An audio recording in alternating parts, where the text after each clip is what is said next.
get started with our very first speaker. And it is actually my pleasure to introduce all of you to Donna Cutting with Red Carpet Learning. Donna Cutting is the founder and CEO of Red Carpet Learning Worldwide, and she works with mission-driven leaders to help them create cultures of happy, engaged people who deliver exceptional service. She's the author of 3 books, including 501 Ways to Roll Out the Red Carpet for Your Customers. And her most recent that I'm really excited about is Employees First: Inspire, Engage, and Focus on the Heart of Your Organization. She's been named one of the top 30 global gurus in customer service and organizational culture several years in a row. She's a certified speaking professional, a designation earned through the national speakers and held by less than 15% of professional speakers worldwide. Her educational programs are being used throughout the United States and South Africa, Canada, and Australia. And I got to tell you, I learned something about Donna. You may have seen her on the Today Show. Okay, in all fairness, she stood outside the windows and waved her book in front of the cameras, but still, she was on the Today Show. When not in her home and office in Asheville, North Carolina, Donna is traveling the United States with her husband, Jim, and their 2 rescue Shih Tzus, Moxie and Tonks. And with that, it is my pleasure to turn this over to Donna Cutting. Well, welcome. Thank you, Denise, and welcome, everyone. It's such a pleasure to be here. And I'm going to take 1 minute or less than a minute here, just a couple of seconds, and share my screen. Because today, as Denise said, we're talking about workplace wellness. And let me talk a little bit about how I define that. The workplace today is not well. We really have to shift our ideas about what it takes to build a culture where people feel supported, where they feel valued, they feel seen, they feel heard, and they want to come to work every day. So this is how I'm going to approach workplace wellness for the next 30 minutes. And I always start with the same story. So if you are my age or older, you might be sitting there thinking, why does she have a picture of Farrah Fawcett on there? And I'm just going to ask, how many of you, if you would put in the chat, who here had the Farrah Fawcett hairdo? I would just give me a big Farrah in the chat if you ever had the Farrah Fawcett hairdo. Yes, Rita. Yes, Karen. And I loved it too. Phyllis. Oh, yes. That cut and the curling iron just once. Can be Sonia. Yes. Farrah, Susan, woo, Denise, everybody. And I'll bet there were some men too who had it. This was in fact the 70s. And so I love it. So actually that's a picture of me, if you hadn't guessed, way back in the day with my Farrah hairdo. And I am standing next to my French grandmother, who I called Meme. And Meme was an extraordinary woman. That little woman right there had not 1, not 2, but 14 children, 7 boys and 7 girls even.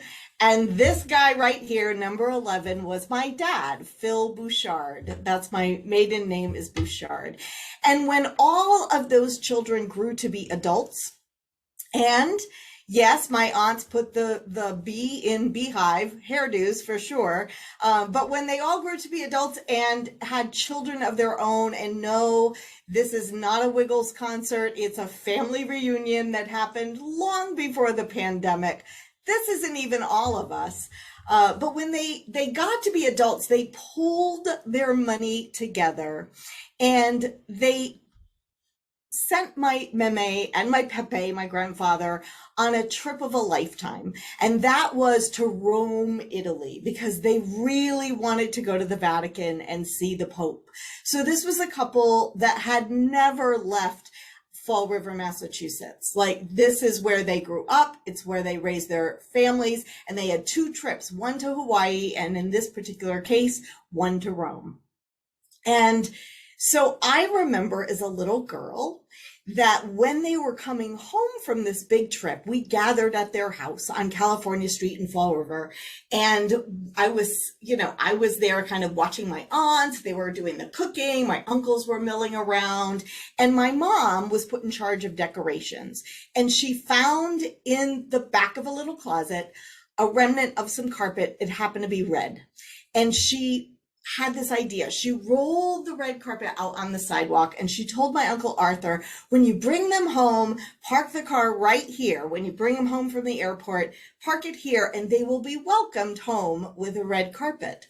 So as a little girl who's been giving her Oscar acceptance speech into her hairbrush for decades now, but even back then, and really loved performing, this is a memory that is imprinted in my head, in my brain, on my heart. I have never forgotten it. I sat on those stairs and I was just so excited to watch my everyday ordinary grandparents get treated like stars of the silver screen. And it is indeed what I have built an entire message around, because when I think about what it means to create a well workplace where people want to work, it really comes down to making people feel seen, making sure they feel heard, and making them feel important. Seen, heard, important. That's what, in my mind, rolling out the red carpet is really about. And so that is true when you think about your customers, and it is also true if you think about your internal customers, and those are your employees. So I'm going to ask this, and I'm not sure who. I'm so happy to see. I'm so excited I get to see all of your faces. This is so great. I'm not sure. I haven't met most of you, so I'm not sure who's on the call. But I'm going to ask one question, question A, question B.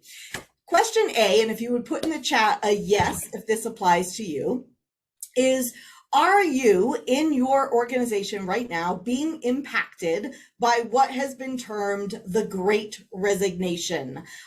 In other words, are you facing staffing shortages right now? Are people leaving? Are you having a hard time recruiting?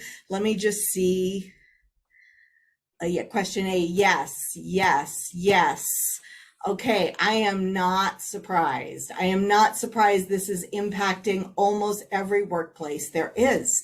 And let me ask the question B. Question B is, do you know someone, maybe it's one of your customers, that is impacted by the Great Resignation with staffing shortages? Yes, yes. Denise is saying yes with exclamation points. Yes. Everyone, whether it's you yourself or our customers, we all know somebody. Yeah. Stephanie's saying it's rampant through our rural community. So there's a lot of factors that are making this happen, right? It's not one thing. It's not, before it was like, well, when the government stops paying them money to stay home, they'll all come back to work. And we found out that didn't actually happen. And it's because there's so many things going into this. Number one, from my perspective, is that as a world, we have gone through a collective values readjustment. I'm going to say many of us have started to reflect on what is most important in our lives. And so this is causing some people to retire far earlier than they were planning. We have a generation of younger people who are already more entrepreneurial in spirit. And so they've decided, you know what, I'm not going to go into a workplace. I'm going to actually work for myself.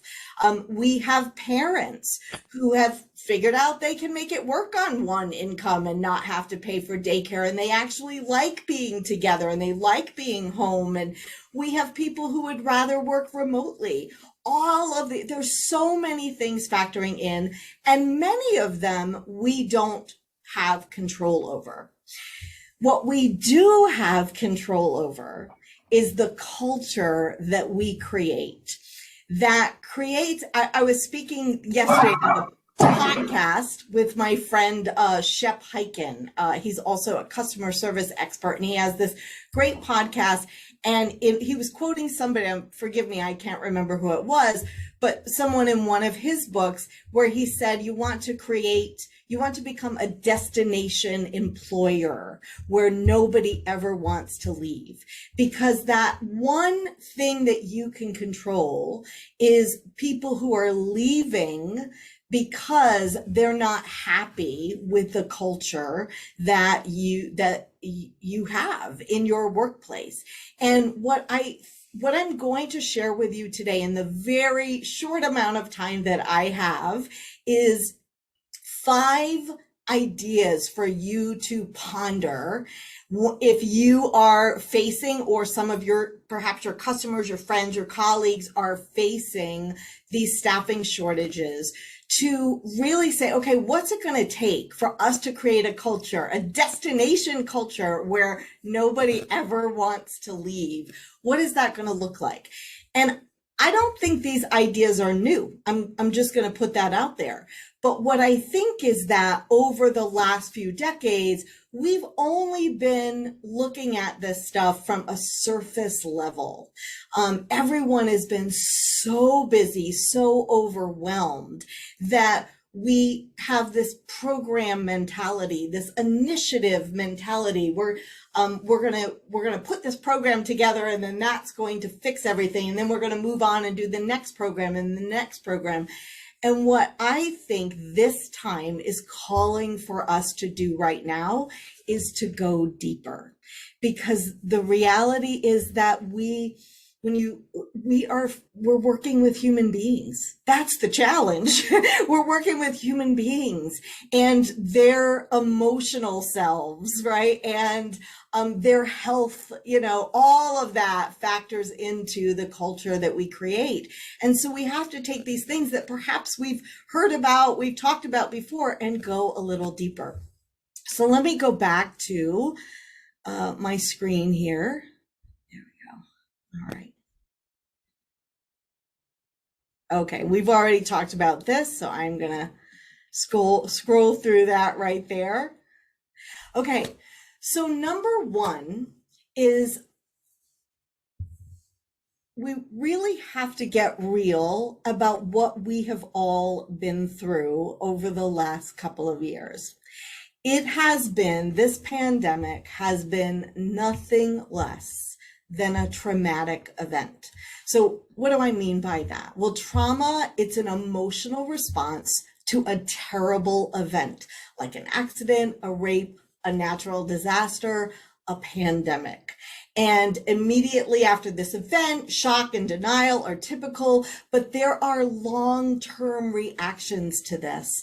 And this is especially true in workplaces where people are working in healthcare, or I work with a lot of senior living organizations, and for sure, their employees are showing different signs of having been through a traumatic event.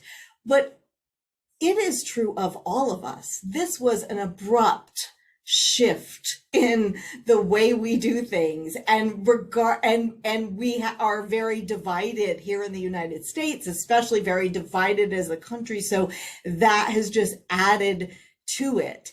And whether we think we've just gotten used to the pandemic or not, the reality is that there are some emotional health effects that, whether we've gotten COVID or not, are going to impact us for the long haul. And this is impacting the workplace as well. This is what that could manifest. It could be as severe as post-traumatic stress disorder. I think a lot of healthcare workers are either facing that right now, or they will be facing it in the future. Compassion fatigue, just tired of caring. Moral injury, where we're feeling like we're faced to do something that doesn't align with our values. So that could be, for instance, and I'm not picking, I definitely have a side, but I'm not picking a side for this. It could be like getting a vaccine. Like, there are some people whose workplaces are requiring that, and they feel like that goes against their moral code or, you know, their health code, whatever it is. And so, so that's a challenge. That's traumatic. Grief, burnout, all of these things that we are seeing in workplaces today. Now, here's the good news. Here's the good news. The good news is that there's a transformation that happens as a result of the struggle with great adversity. And so we can use the trauma that we are going through, this experience that we're collectively having right now, to make shifts in the way we do things and become better people, have better workplaces. And I think that that is one of the things that, in fact, it's the first thing. And maybe for some organizations, even more critical than others, but it's the first thing to address when it comes to shifting your culture and attracting and retaining people, is to really address the fact that we're going through a mental health crisis, right? And so one of the things you can do is to normalize the conversation around mental health. I saw Claude Silver, who is the chief heart officer for Gary Vaynerchuk's companies. And she said she stopped using the word mental health because people don't really, sometimes don't resonate with that, or they're fearful of talking about mental health. And so she shifted it to emotional health. But whatever we call it, we've got to start normalizing the conversation around that everybody can use some support in that area. The other thing is to really look at how are you taking care of yourselves. So I was speaking with a group of leaders in senior living the other day, and they were telling me they didn't have 10 minutes for self-care in a day. And I challenged back to them. And I really, I believe that in some of those kinds of organizations, there should be mandated 10 minutes of self-care every day, or maybe twice a day, right? Whatever that is, taking time to just pay attention to your breath, like just being in a room by yourself, going for a 10-minute walk, whatever that is, because the way in these fields that they're working right now is just not sustainable. One of the things that I have learned for myself is that it's so important that I maintain the practices that I need to take care of myself first. And then I have so much more energy to give to everybody else. And we know this in theory, but we don't necessarily practice. And this is what, by the way, I love about what Denise has created, because there's such a wealth of providers that can help you maintain that commitment to your own self-care. So here are a couple of other things related to really helping people overcome the trauma of the pandemic. Number one, normalize the need for emotional health or mental health counseling. Provide education on trauma and stress. Host facilitated listening sessions, and we're going to talk more about that in just a moment. In your daily huddles, use them for updates so people understand. You're very transparent about what's going on, what you do know, what you don't know, for reassurance, inspiration, venting. Provide an emotional health hotline. Provide and promote, if not EAPs, actually programs like Denise's. If you have really have an agreement with her, start promoting what is available to your employees. And then transparent and timely communication, so very important. I'm going to just quickly put this slide up. This was an article that I read in the Harvard Business Journal about helping your staff overcome the trauma of the pandemic, and she provided such great questions for just listening sessions that you could hold, or perhaps you could bring in someone to facilitate these questions, just to get people talking and normalizing the conversation around the emotional toll that this pandemic has taken on your staff. A couple of other really quick things, just checking in with people, just taking the time to walk around and talk to your staff and see how they're doing. I spoke for a hospital organization recently, and one of the things that they that their patient shared before I came on was that the little act of her doctor on a telemedicine call simply, looking her in the eyes, meaning looking in the camera lens and saying, okay, so now that we've taken care of all the reason why you're here today, tell me how you're doing. This has been a really hard time. Like, how are you doing with it? And she said just that little act of him checking in made all the difference. And then really also looking at actionable remedies for widespread burnout. And this is where we go deeper. This doesn't necessarily mean stress relief seminars, although it could. It also means looking at what we've put on people's plates and finding ways to make their work life a little bit more manageable. Okay, and I'm skipping through a couple of things just because I'm looking at the time. 30 minutes goes really, really fast. So one of the predictions that is made for 2022 in this from Medallia Experience is that leading brands are going to treat their employees more like customers, which leads me to the next 4 points that I want to very quickly make. And really looking at, we can't really look at best practices of the past, because everything has changed. So it's time to start looking at next practices of the future. And I'm just going to stop my share right here.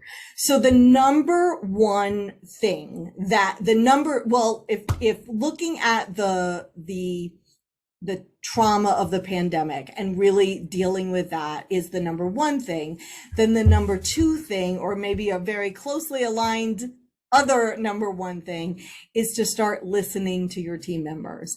And by listening to them, I mean going deeper than your annual employee satisfaction survey. In fact, what I really mean is getting in a room or getting on a Zoom if you're a remote company and having conversations with groups of employees where you simply ask questions about how they're feeling about your culture, what they think. If we want to attract more employees, what do we need to stop doing? What do we need to start doing? What do we need to continue doing? And it means not just HR, by the way, but leaders at every level, at all across the organization, sitting with your hourly employees, asking questions and not getting defensive and not jumping in with solutions right away, but actually just listening to what they have to say. And then that brings me to number 3. So once you have all that information, what do you do? Well, number 3 is you then bring them back and you collaborate with people at all levels of the organization to create a vision for what the workplace culture of the future is going to look like in your company. And so I'm going to give you an example of that kind of collaboration. There's a story in my book, Employees First, of a person, Chad McKay, and he owns Fire and Vine Hospitality. I actually think they've changed the name since I wrote the book, but when I was writing the book, that was the name of their company.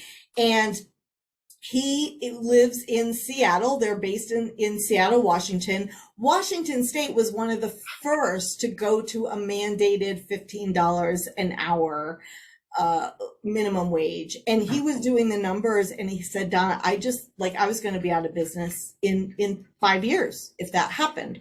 So, and we don't have time. Compensation is a whole other subject. We don't have time for that. But what I want you to hear is how he collaborated with his team. So the other option he had was to go to a commission-based model, and he pulled in his best servers, and they worked together to create a compensation model that was going to work for everybody. And the servers had things that expectations they wanted him to meet. He had expectations he wanted them to meet. They worked it out together. They're making more money than they ever have before. And they are policing each other to make sure that everybody is living up to the standards that they created, so that they don't lose, this model that is clearly working for them. That's an example of actually collaborating with your team, because you have information as leaders that they don't have. They have information as people out there working with your customers on the floor, on the front lines and even in back of the house that you don't have.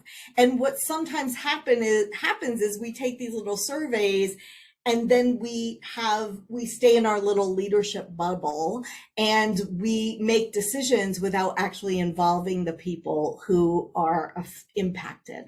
So important. Number 4 is authentic appreciation. And here's what I mean by that.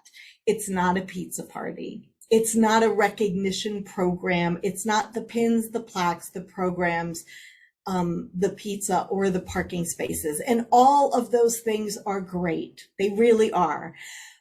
But in my study, where I've been interviewing hourly workers about what makes them feel valued, it's not that at all. It's notice me and comment on my contribution. See something in me that I don't see in myself and mentor me so that I can grow and develop.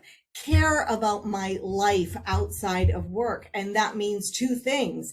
That means saying hello, asking about my children, in a way that's appropriate for the workplace, but know that I'm a human being, know my name even.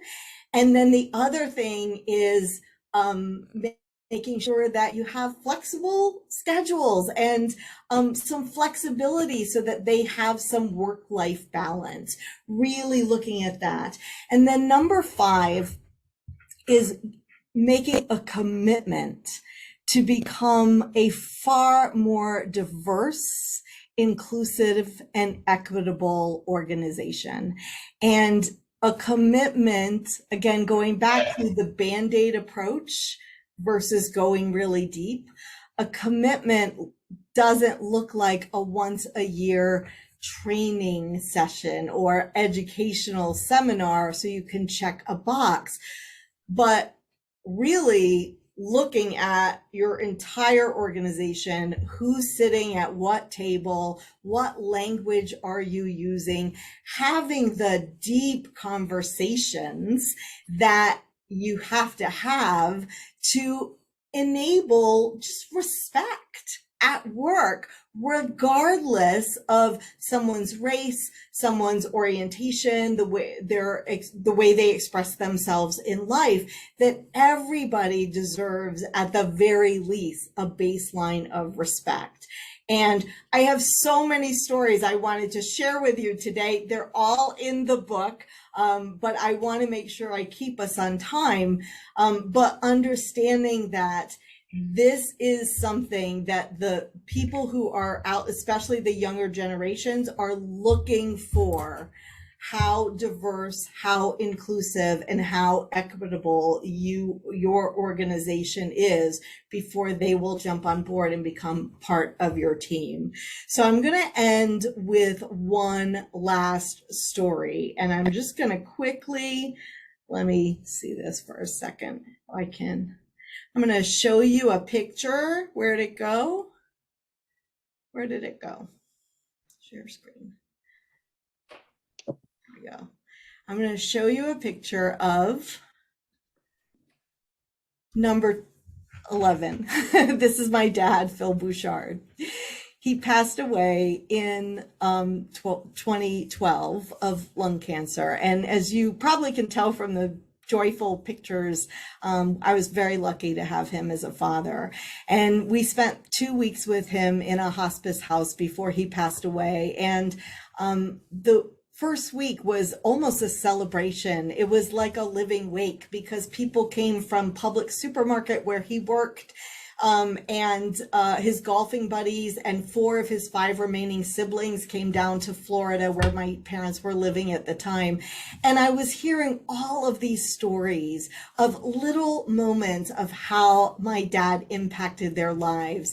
And I'll share only one with you. A young woman who wanted to be a floral designer, and she was nervous about moving forward in that way. And my dad kept encouraging her and finally helped her sign up for the class. And she said, I never would have taken that class if it weren't for your dad. And then she sold more flowers in her first week as in that department at Publix than anyone ever had. And 3 months later, she was running the floral department at her particular Publix. This is one example of many of those little stories that we heard. And it was a reminder to me, and it's a reminder that I give to you right now as I turn this back over to Denise, that the answer to creating a destination culture where people never want to leave is in those little moments.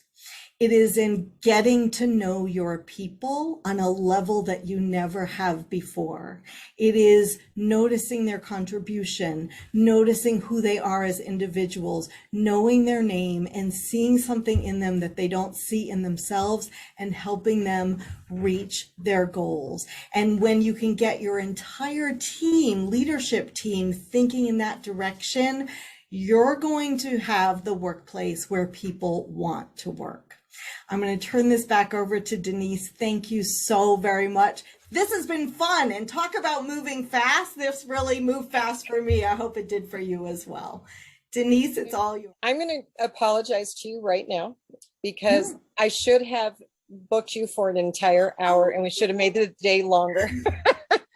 Your insights are spot on and they are so good. And so I have to ask all of you here today, who wants a copy of her book? Her book is coming out April 1st. Yeah, get it right, Denise. We've been working on this a long time ago, or for a long time now. And we have a number of books that we will be awarding to those who are here for this session. If you would like to throw your name in the hat, we don't know yet how many books we have. I think it's somewhere around a dozen. But we have some sponsor dollars that are coming in for it. So we won't know exactly how many we have until after this week is over.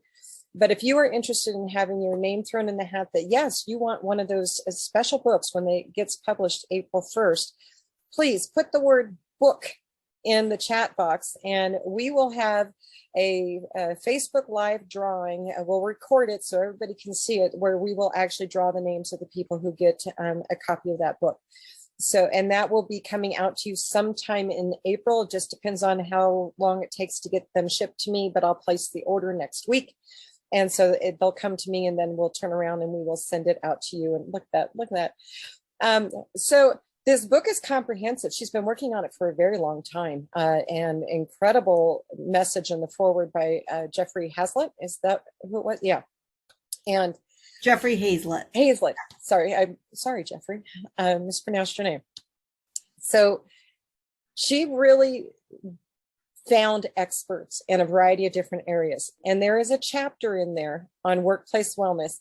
And I just may know who she interviewed for. You know, it was a lot of fun.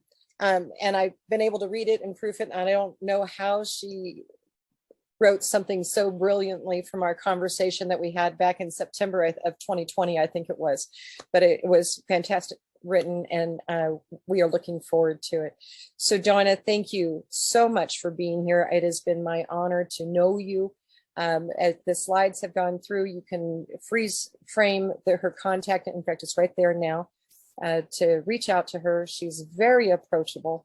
And if you are looking for a speaker for your organization, maybe a SHRM association meeting or chapter meeting, Donna's the go-to person, and she would do, as you could tell, a great job. But I'm just word to the wise, book her for an hour, not for 30 minutes. But Donna, thank you so much for being with us today. Thank you. My pleasure. And thank you, everyone, for your very kind comments. Good luck with the book drawing.